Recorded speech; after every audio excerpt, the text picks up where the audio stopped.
test of the National Weather Service weather radio warning alarm for the WXL51 listening area of Northwest Ohio. During potentially dangerous weather situations, specially built receivers are automatically activated to warn of impending hazard.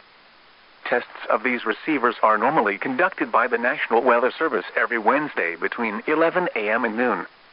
When there is a threat of, or existing severe weather, in the area, the test will be postponed until the following day. This ends the test of National Weather Service weather radio warning alarm.